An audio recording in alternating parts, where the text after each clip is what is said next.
Hello guys, today a very strong, very well prepared delegation of Ukrainian drones traveled to Russia to implement our peace plan.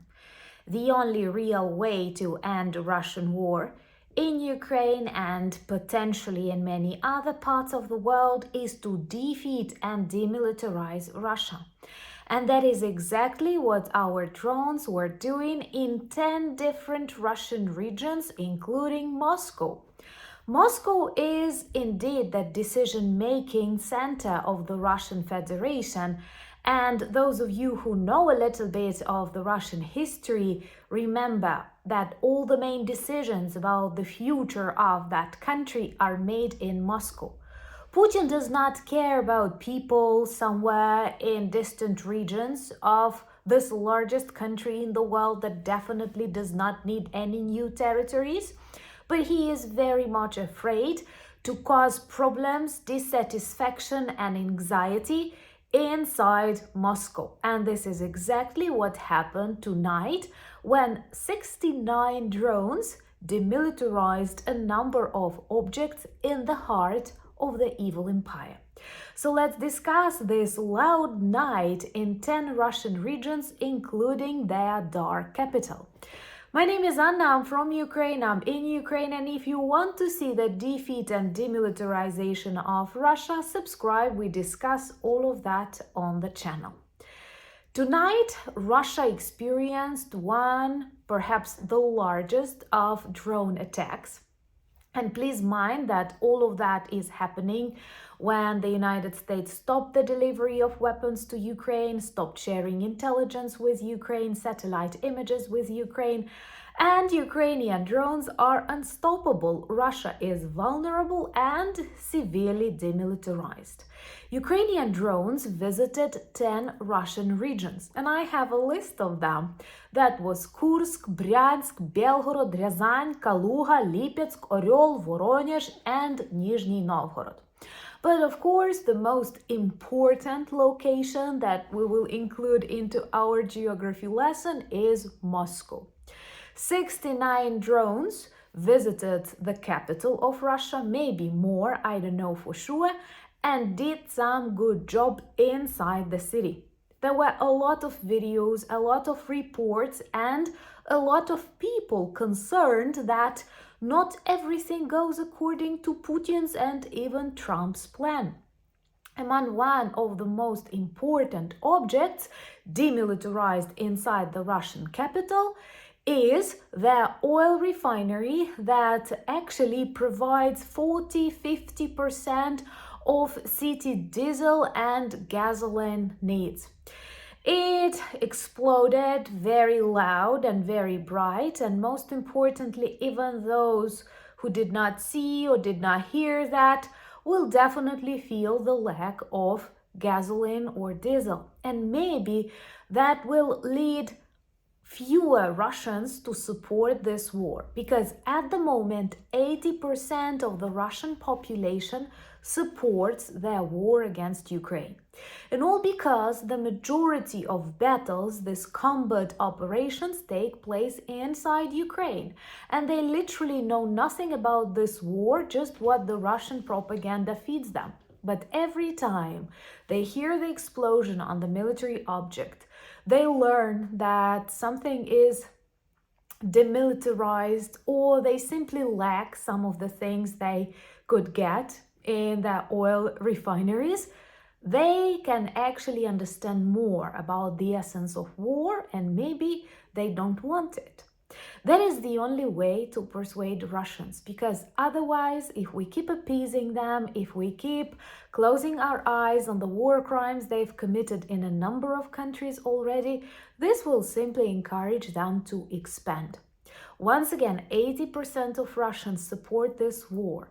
They are prepared to adjust to sanctions, especially with many countries helping them to avoid the sanctions. And the majority of Russians are quite poor, and they did not have access to any goods even before the start of the war, so they literally don't feel it. But they believe that after the end, they can get more territories and get back the money. But when they feel what war is, when they see the explosions, when they learn about the destroyed objects, they can actually try their own medicine. And it is actually working. Subscribe and share these videos on your social media platforms. This is very important. Same as to support brave Ukrainian defenders. Please support our campaign with United 24 to get more medvacs, specific ones. These are armored vehicles that protect the medical workers, the doctors who come to evacuate people and save lives.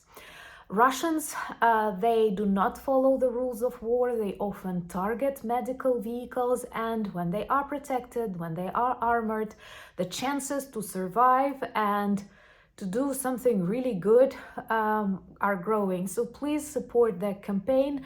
I'm adding the link here. Thank you. That is very important, especially during these challenging times. So let's talk about the things that took place in Moscow tonight.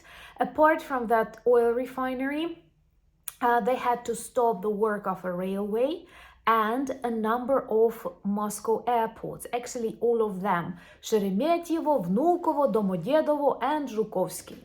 So I am sure you know that Ukrainians target legitimate military objects or those closely connected to the energy infrastructure supplying the Russian army, but all these people who see these explosions, who hear the work of very bad Russian air defense, they actually have more of the air defense around Moscow and St. Petersburg. I'm sure they scarcely have any in other regions of Russia. But all these people, they see railways not working, airports not working, traffic jams happening, a lot of images and videos all over internet. And this causes very serious problems to Putin's regime.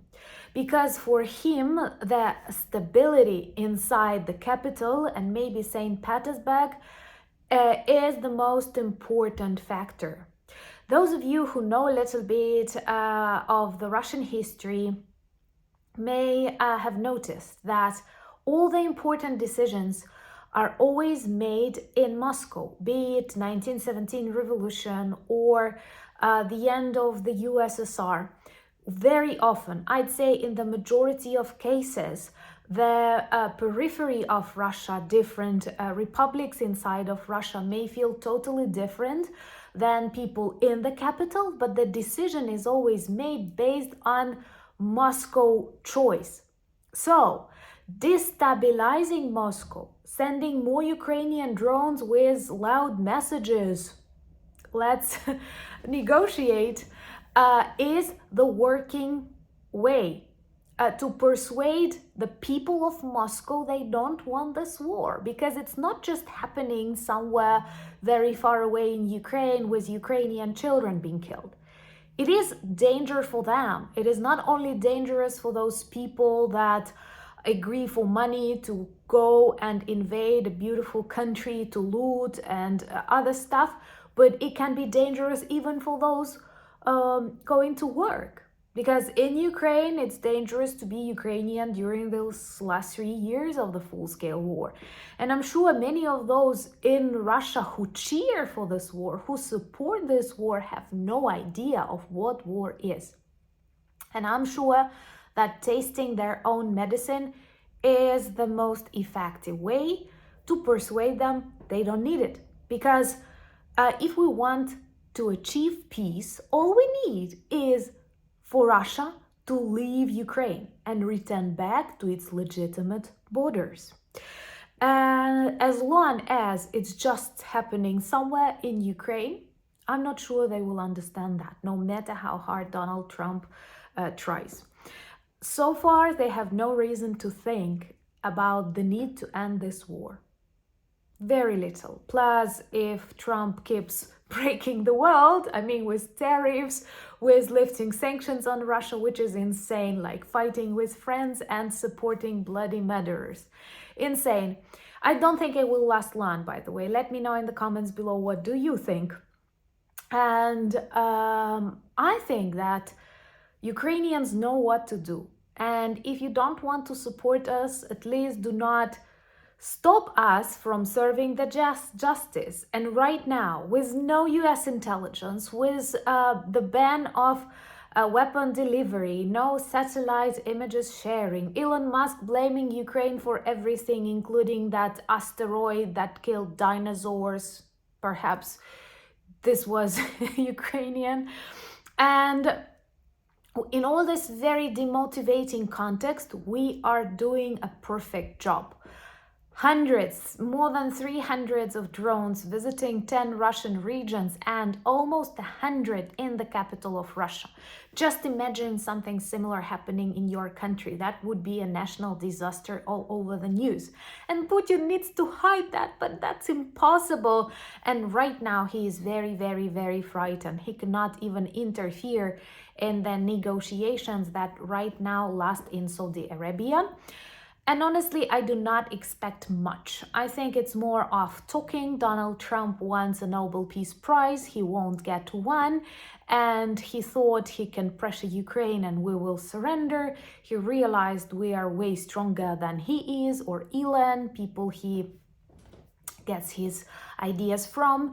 He also felt strong support of people in Europe, in Australia, in Americas, because in the United States there are a lot of beautiful people who stand with us. And I think he is at the loss during this moment. And here in Ukraine, we don't follow very carefully because once again, we realize Putin wants to continue this war. He has no intention to end, especially with Donald Trump in the White House, who promises Putin whatever he wants to lift sanctions, stops everything for Ukraine. So it's quite obvious there are no reasons for Putin to stop. And that is why we don't expect anything from these negotiations. It is just like playing by the rules. Okay, you want to talk, we can talk. But we have to arm ourselves, we have to reshape our alliances and keep fighting against the evil because Russian economy is on the brink of the collapse. I'm sorry, something similar seems to be happening with the American, but we are not to blame for that. Even if Elon Musk will say that is Ukraine, no, blame the president. And anyway, there are a lot of things to do, and Ukrainians have a good sense of humor. And one of our famous bloggers on Facebook kept updating about the negotiations in Saudi Arabia in this poker terms, saying that Rubio has that, Yermak has that. Oh my God, what is the next card? Because it's so wrong to speak about life of people in terms of gambling. That's not the way we feel about our future, and thank God, not the way you think.